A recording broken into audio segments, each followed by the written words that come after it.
Two Kids in a Career is produced by Jill Devine Media. The phrase I always use is my thinking on this has evolved. Yep. And that's what I'm hearing you say is like you have to stay open for your thinking to evolve because the culture we're living in today, this kind of soundbite culture, the socially acceptable soundbite today is work-life balance is not possible, right? Right. You will have no issue getting people to head nod to that, right? We've literally given up on the notion.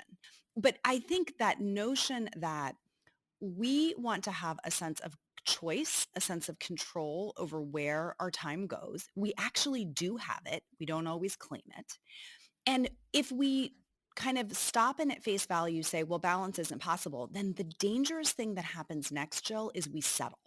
Evoke Creative is a proud sponsor of the podcast, and the ladies behind Evoke Creative want to make sure that your small business succeeds.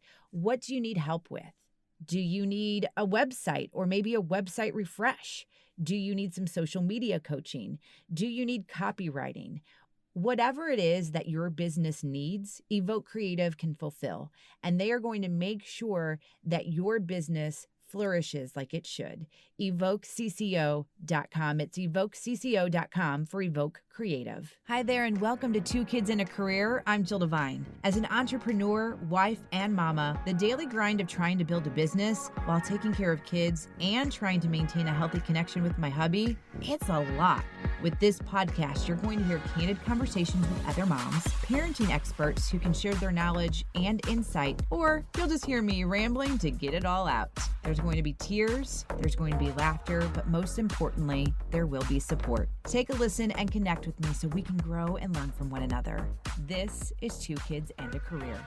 Welcome to Season 6, Episode 72 of the podcast. And don't forget to stick around until the end of the podcast episode to hear this week's Supermom shout-out brought to you by Addie's Way. And speaking of supermoms, I have a supermom as a guest this week, and she's also helping transform lovely women into supermoms. Let me welcome to the podcast, Cherylanne Skolnicki. How are you? I am well. Thank you so much for having me. So we have a lot to dig into, and I want to first start with where you're from and a little bit of a background on family life. Sure. So I live these days outside of Cincinnati, Ohio. We've been here for more than 20 years now, so it feels like home, although I grew up in the Northeast. And I am married. My husband, John, and I have been together we've been married for 20 years, together a little longer. And we have three children who are 10, 13, and 16 as of this recording. Oh my goodness, three children. I always say anybody above two, I'm like, well, I can't even handle my two. And then you go three, I'm like, I definitely don't know how you do that. It Um, changes. It changes you as a human, I think. Absolutely. Tell me a little bit more about the kids, though, what their personalities are like, the difference in each one, and kind of how you parent them.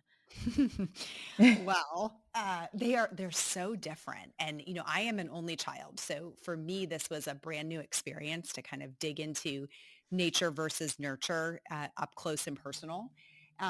So my oldest, Ella, is, I would have said until recently, she's the most like me. And there are definitely aspects of our wiring that are very similar. We're both like very organized and academic and task oriented and goal oriented. But she is definitely, it's beautiful to see at 16 how she is finding her own way and exploring her own interests and values, like what matters to her and what doesn't. A great example would be, I care as much as the next girl personally about clothes and makeup and hair and she like could not care less. Like it is a total chore to talk about any of that. So it's really fun to watch her kind of find her own path and way. So she is finishing up her sophomore year. And then my Okay. son, who's the middle guy, is 13, junior high, seventh grade, quintessentially the worst year of everyone's life, right? Seventh grade is just like, do you know anyone for whom seventh grade was not the worst year? It's Yeah, no. right. It's a universal experience. And he is weathering it very well. He is, This is the first year of junior high. They're in a K through 8 school, and but they have a few things that are different in junior high. And he is just taking it all on. Like he's this boy man. That's how I describe him. One day you get this cuddly, sweet, still very much boy. And the next you can just see the teenager slash young man emerging. He's eating us out of house and home right now. So that is super fun. And, finding his way to his interests and his passions as well. He's really into design and art. And he's super physical kid, although does not appreciate team sports. So he likes things like he was obsessed with American Ninja Warrior when it Oh, was, yeah. and I feel like the craze has died down a bit, but we built a ninja course in our backyard and Awesome. yeah, he's super active. Just don't put him on a team sport.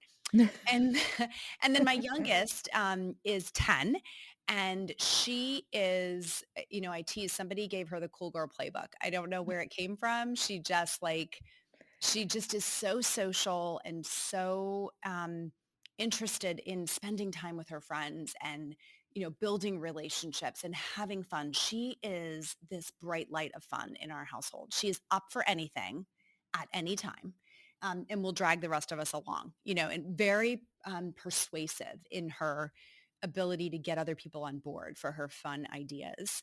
Um, so yeah, they're really different. They're very different kids. I have 2 daughters and 2 and 4-year-old. So we are in the very beginning stages or that first season. Maybe we're in, like, season 5,000 already, but, it's interesting when you start to talk about boys and girls and these, like, definite stereotypes that exist, but in my sister's household, she has 2 boys, and one is 16 and one is, 25, and she says the boys have just as many hormones as the girls, Oh, for sure. and they go through the same stuff that the girls do, and it is interesting to hear that because I know maybe the way I grew up that you didn't think that so much. You thought that it was just the girls that had all the drama, and it's just a different drama with boys. Yeah, or the same. I don't know. It is interesting. If I round out the stories of these kids, like so I said my oldest daughter's really not interested in clothes or hair, but my son is. That's he's always showing me like, look at these shoes or has a comment about my outfit or, Dad, are you really gonna wear that with that? So it's so interesting how they gravitate to he's so aesthetically driven, right? That it makes sense to me that it would show up. It's like that artist's heart. And my 10-year-old, I mean, in a previous era, we would have called her a tomboy. Like she was the first one to learn how to use the, ripstick and the skateboard and climb the trees. And it's very innate to her to do those things. And I don't think of her as a tomboy because I think our culture has evolved so much, but they, Right. they definitely, they're cross gender types with their interests for sure. And I love that. I love the embracing of that and the Mhm. owning of that and the sharing of that, because that's exactly what I hope will happen with my girls, that no matter what they want to do, uh, their dad and I, we are here. We Yes. are in it for them, and we want them to just conquer it and own it. Yes. So I love that. With being a mom to 3, you're obviously busy, super busy, obviously, when they were younger.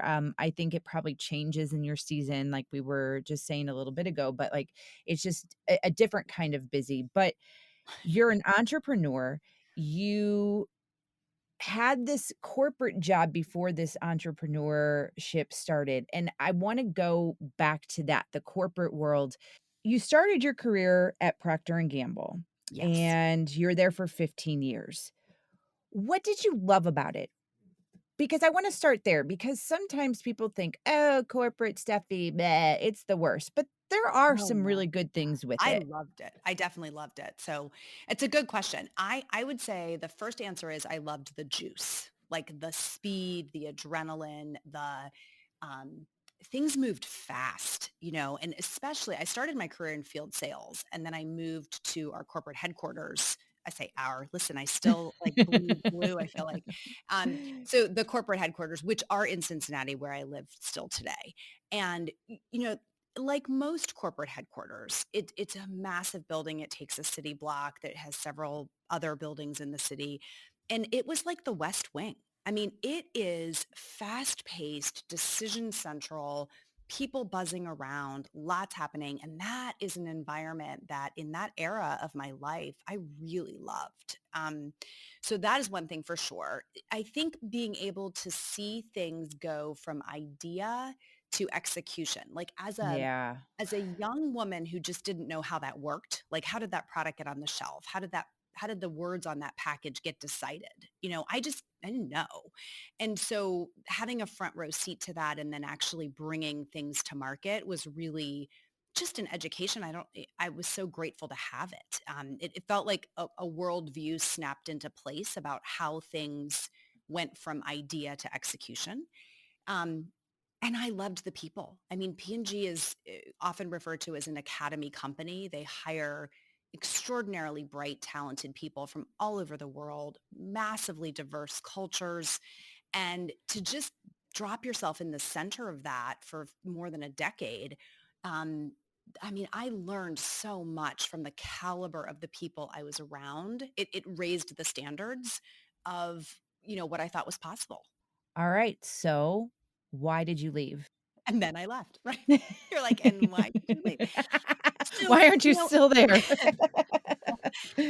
everything to everything there is a season, Mhm. to everything there is a season. So for me, and I chose those words carefully, at that time in my life, that's what I wanted things to look and feel like. And then there's a point in all of our lives where I think when we take stock and say, have I learned the lessons I was here to learn?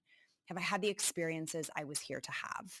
And then as you kind of cast your eyes forward, are the lessons I want to learn next and the experiences I want to have next, are they here or are they actually somewhere else? And for me, they were somewhere else. And so I had two of my children already and I was expecting my third when I officially left the company. So that was end of 2009.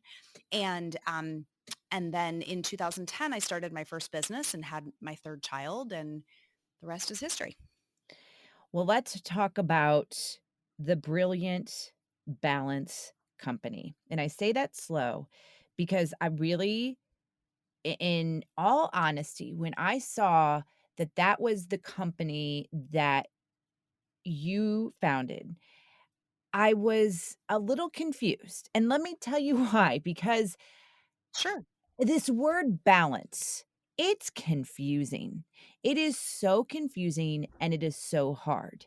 However, Hmm. it's also a great descriptive of what people are striving for. And so I was confused on this note because all the way back in season 1, episode 9, I had a friend on, her name's Jamie Case, and we were talking about that whole work-life balance, and she said, "I've stopped calling it work-life balance because of a TED Talk that she had listened to," and the person said, "It's more like work-life Jenga. Like, you are just trying to figure it out, and balance doesn't exist."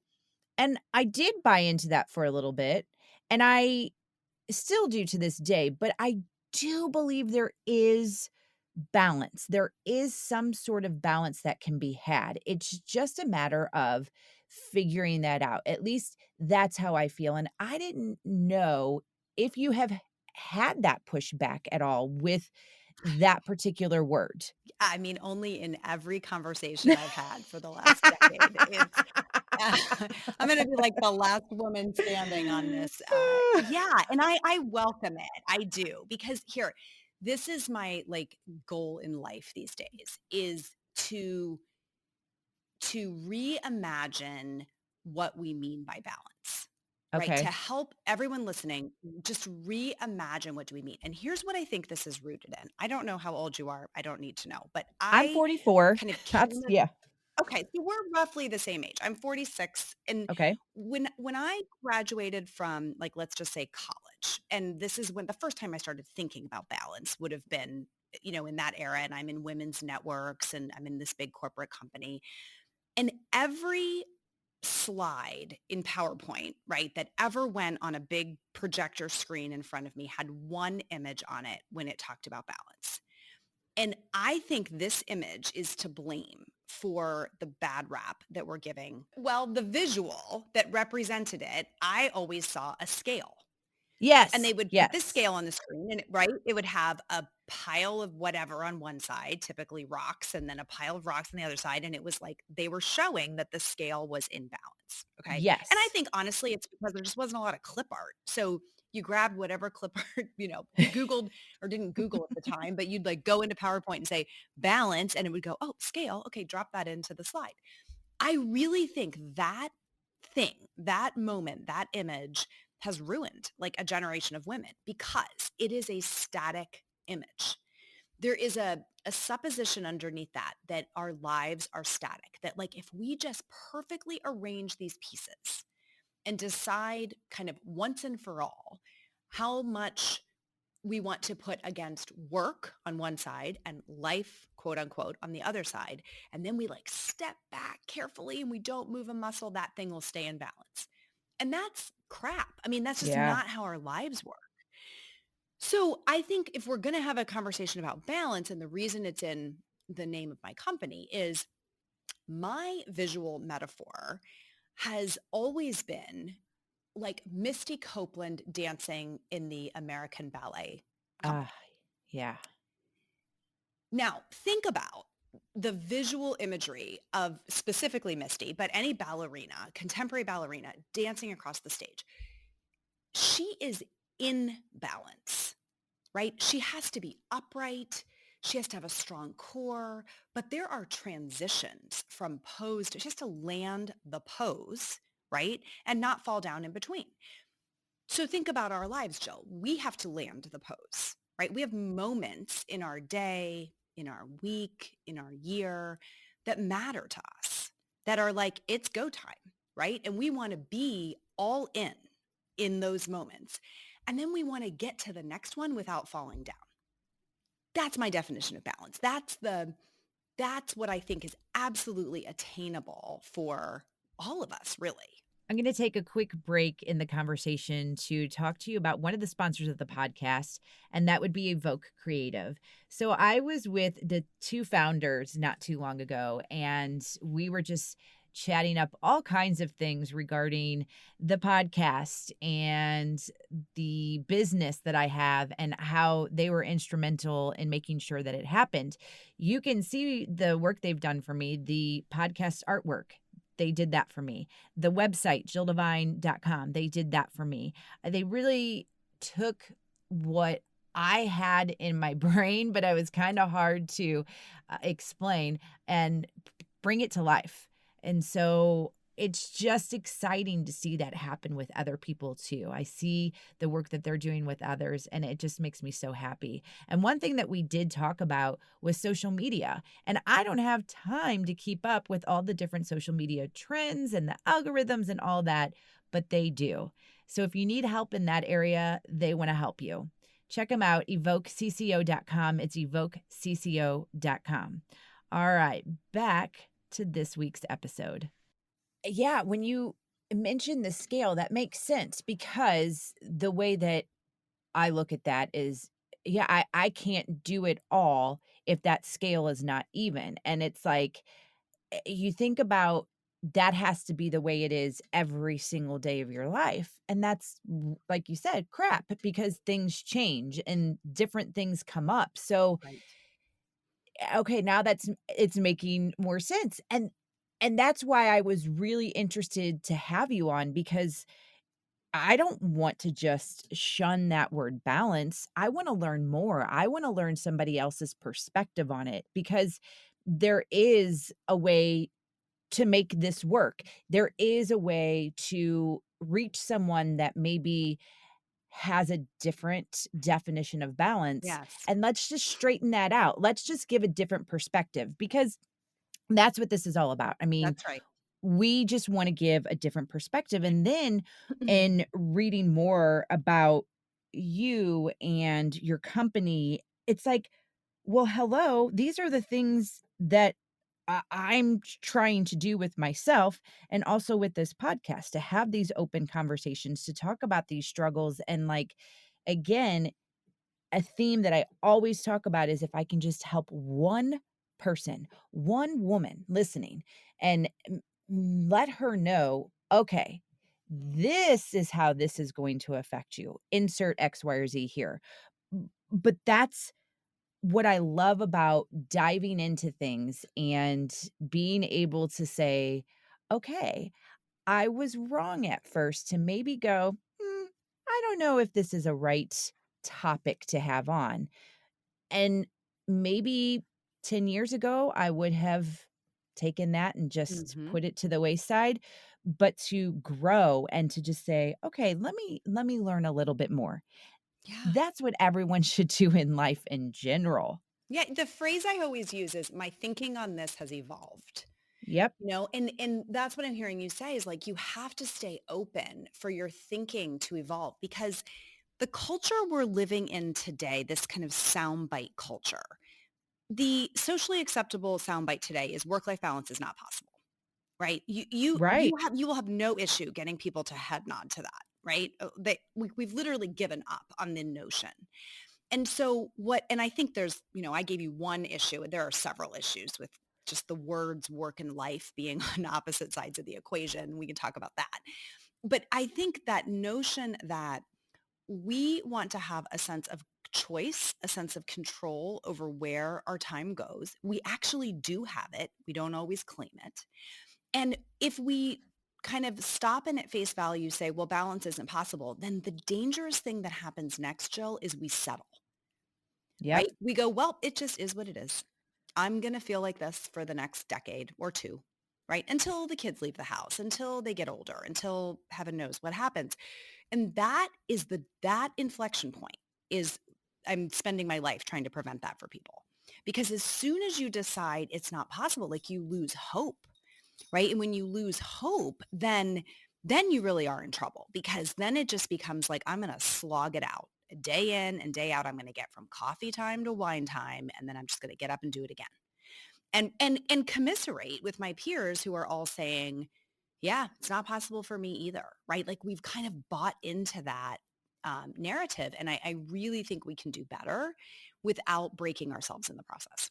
I immediately thought of a conversation I had earlier today via email. There is a woman that has been on this podcast and she had been doing some stuff for bringing awareness to autism. And we had talked about, different blog posts that she could write and this and that and this. And she came to me and she was like, I just got to tell you, it's been quite a week. I'm not going to meet this deadline. And I am really sorry. I am not this flaky. It's just been crazy. And I wrote back to her and I said, you're not being flaky. You're being real. Like you are acknowledging that there's stuff going on at home that you have to take care of. And writing a blog for me should be the last thing on your mind. Like it's, I don't want to add stress to your plate. And I was proud of her for actually just saying, I can't do it. I can't do it right now. And I think that there's just, there needs to be more of that. There needs to be more of, I just can't. Mm-hmm. Mm-hmm. Just saying no and creating a boundary, right, in a place where you need one. Right. Right. Well, I didn't know if this would tie into, this whole being busy and like how that addiction to being busy can really hurt us. It goes back to what is our definition of balance. And I gave you, a more dynamic metaphor that we will be twirling and turning and twisting and dipping right throughout our day, our week, our month. Like that's just the nature of what life really looks like. but also, to what end? So what are those moments that matter? What are those poses that we're trying to land throughout the day? And that's where choices come in. Because if we are trying to land too many poses, right, not to beat this metaphor to death, but if we're trying to land too many, there's no room for transitions. And so, having some room to breathe around the things that matter the most to us is truly important. I said before, maybe we have the equation wrong. We have work on one side and life on the other, theoretically. And that's, again, it just doesn't work that way. I actually think what the women I've worked with are trying to balance is the time they're spending on things that they're required to do or that they have to do with the time they spend on things they want to do or get to do. Mm, Right. yes. And for me, and probably for you, that first bucket of things I have to do, there are some of them at home, right, in my quote unquote life. And there are some of them that are part of my job. And there are also things I want to or get to do in both of those arenas. So when I talk to a woman who says, I feel pretty good about how I'm allocating my time and my energy, it's typically that she's got enough discretionary time or she has enough of a sense of agency over where her time goes that she's doing some stuff she wants to do, whether that's exercise, whether it's, cooking gourmet meals on the weekend, whether it's gardening, whether it's going for a walk with a friend, you know, whatever it is. It's the sense of feeling like, yeah, I actually have some control over getting to do some things I want to do. And that to me is really women who say I have good, we say work-life balance because we don't know what else to say. That's really what they mean. That's very insightful. And it makes me think about how that looks in my life. One Mhm. thing that I have been talking about for the year 2021 is my word is self-care.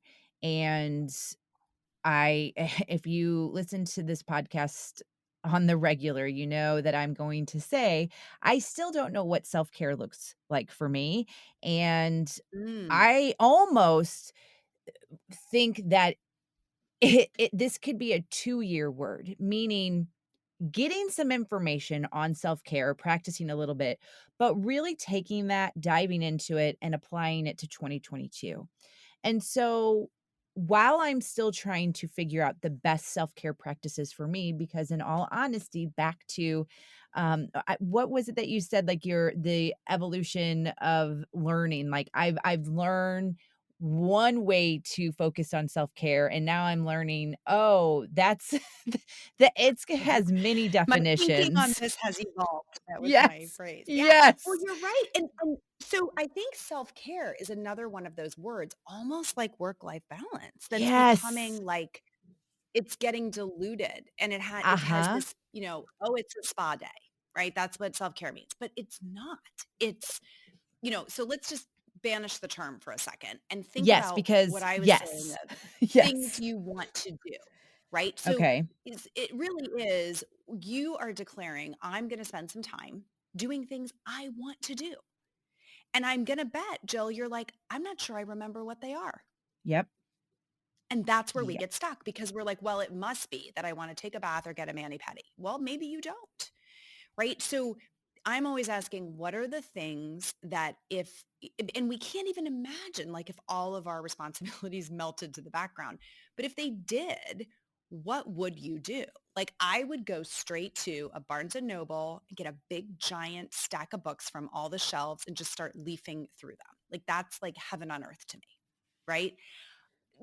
And there are 22 other things I could name that would also fit into this camp of like things I like to do. I'd go for a long walk outside, ideally someplace beautiful, right, by myself or with a good girlfriend.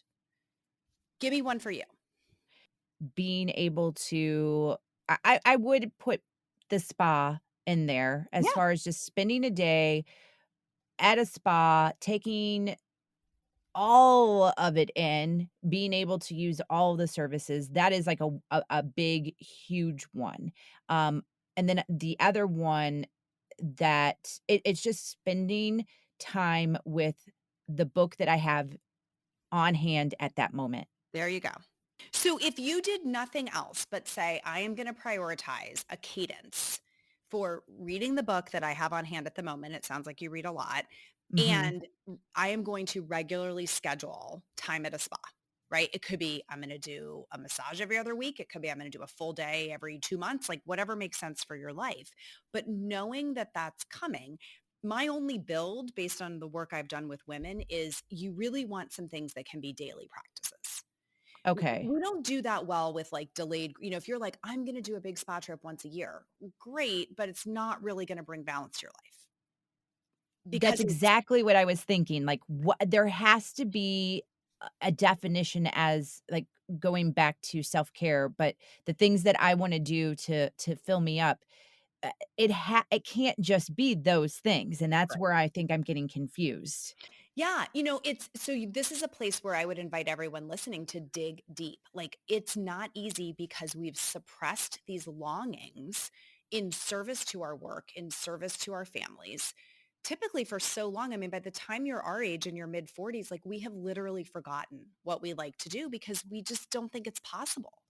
So there's a reawakening of that, of starting small, but I would really recommend starting daily. Like what is the short practice that can be built into every day or at a minimum weekly? Because you want to feel that rhythm and cadence of the experience and not have it be this big reward that lives so far off in the future. I mean, look, both and. I want you to have the annual spa vacation too, but something that's a little closer in that becomes part of like the fabric of your life. That's where you'll feel the recovery that gives you the energy to go back into all that list of things you have to do and do it with excellence.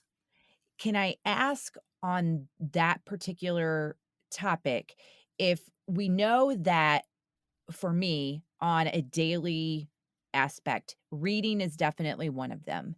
And so I know the one thing I did start this year doing, probably within the last couple months, is on my planner and my to-dos for meaning, like, this is what I would love to happen every single week, and I put down and this is a small number, but I find with my competitiveness, it helps that to say, read 40 pages of the current book that I'm reading for the week. Like, I'm giving myself a week, and I typically go over that, but it has helped me start reading more when I was putting it off. Now, I don't know if it's healthy or not to make it a competition or not within my head, but I guess my question to you on that front is, what other daily exercises, and I know that it's different for everyone, could be put in there that could make a difference with someone? Yeah. That's because I think I have been focusing more on those things that you do every once in a while. Right. Right. Episodically. So here are some from our client community that come up over and over again. One is, the mindful cup of coffee. And what I mean by that is single tasking on drinking that cup of coffee. Like most of us, right? It's like you grab the coffee and you're on the run. It's going Yep. with you somewhere. To turn that into a practice, how long does it take to really sit and mindfully consume that cup of coffee? Maybe you're looking out at something that's in your backyard or your front porch or a favorite reading chair, but that mindful cup of coffee that's a favorite. There are a lot around exercise in various forms, right? I'm going to do 15 minutes of yoga. I'm going to do a 30-minute workout on the bike. I'm going to go for a walk. Like because it's something a lot of women are trying to do, it kind of goes in the should do bucket, but they also really want to do it. So prioritizing and scheduling it helps there. Meditation is one that's coming up more and more often because Mhm. I think we're starting to get the memo on Yep. how important stillness can be. Reading comes up a lot. Um, Things like, getting ready rituals like bathing, but not in a big hurry, right? Or showers with like extra treatments in there, like that notion of body care or hair care that's a little bit more um, elongated, where we really spend some time with it shows up. Um, Time one-on-one with a spouse comes up a lot because in this chapter of life where we're raising children, it's so precious to get that. So prioritizing, even if it's a 15-minute, what I call eye to eye conversation where you're actually looking at each other, That is a powerful practice. I mean, I could go on and on, but Okay. they're very unique to the individual at what feels like you feel the most alive when you're doing this regularly. And I was thinking of another one that I would add, and for me, that is, diving into scripture a little more. That's Mhm. something that I would put in there, and something that you mentioned, like little things, like adding some essential oils to my shower or Yes. what have you, like, that's so easy, and and it just can do so much for you. Well, That's especially if awesome. you love the spa concept, how Yeah. do you create a daily home spa experience? Just a simplified version of that, but where you really think of it that way, and you create it's like a new appreciation for things you might already be doing. So I know we have so much more we could talk about, but we are running out of time. And there are a couple of things that I want to make sure the listener knows about and can act on. The one thing that I want to say before we talk about how people can get a hold of you, this beautiful way that you can help the listener with a free bonus. And what I love is this, what you call calendar control.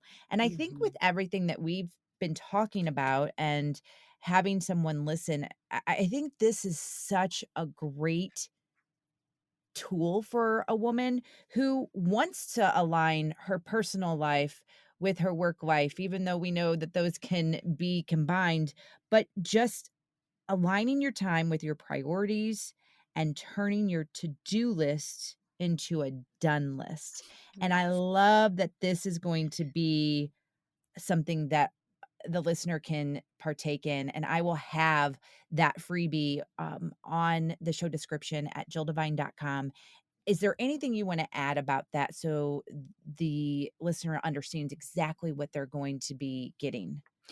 Yes. I mean, what you're not getting here is a technical solution. So this is not like buy my planner or, use this particular technology. We're pretty much technology agnostic about how to work this system.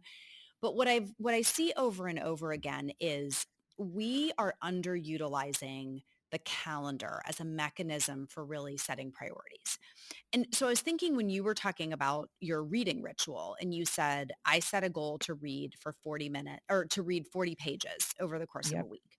yep. For me and for many of our clients, that would be really hard to track or keep up with. And they might get to the end of the week and go, oh, I haven't done any pages. Okay, I'm going to sit down and read 40. What I advocate is scheduling when you're going to read. So saying, I don't care how many Oh. pages you get to, but I'm going to read 15 minutes in the evening before I go to bed, or I'm going to read for 15 minutes right before I have my lunch. Like, however it makes sense to you. I'm going to read for 2 hours in a stretch on the weekend. Like thinking about how does that ritual feel good and then scheduling that task. Same thing with when we talk about how do our to-do lists become done, the magic is really in knowing when we will do it. So for anyone listening, if you think about the things that are languishing on your to-do list, they're essentially becoming a backlog of things that are hanging over your head. The question to ask yourself is, have I decided when I'm going to do that task? And most often you have not. And that is like the single thing standing in the way. So a big piece of this system involves learning how to do that well. That's a game changer right there. So if you want this free bonus, all you have to do is go to the show notes at jilldevine.com. It's the calendar control. And I would like to now turn this over to you to talk about how people can get a hold of you, what you can help women with, all the good stuff. Yeah.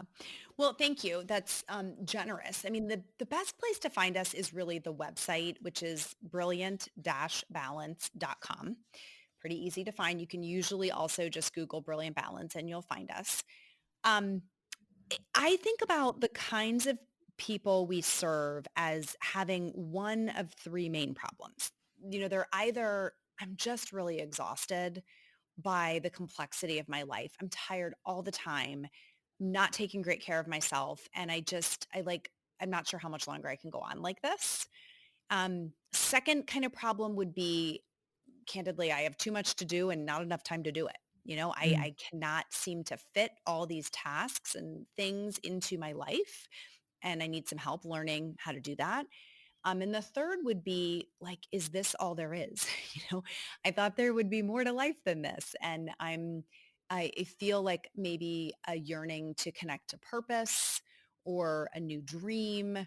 Um, and I'm not sure where to start. And those three kinds of problems are usually the most often where we're crossing paths with women. Well, I think every single one of those I could relate to. I was like, "Oh, yeah. Oh, yes. Oh, yep."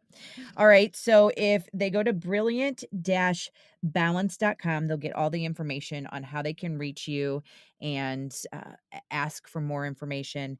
You also have the Brilliant Balance podcast. Yes, So available on all the platforms all the and places. okay. And then do you usually talk about with that podcast? What is some of the things that you get into? Yeah, what we say in the intro is balance, business, and getting it all done gracefully. That's like the fancy tagline. I think we talk a lot about mindset.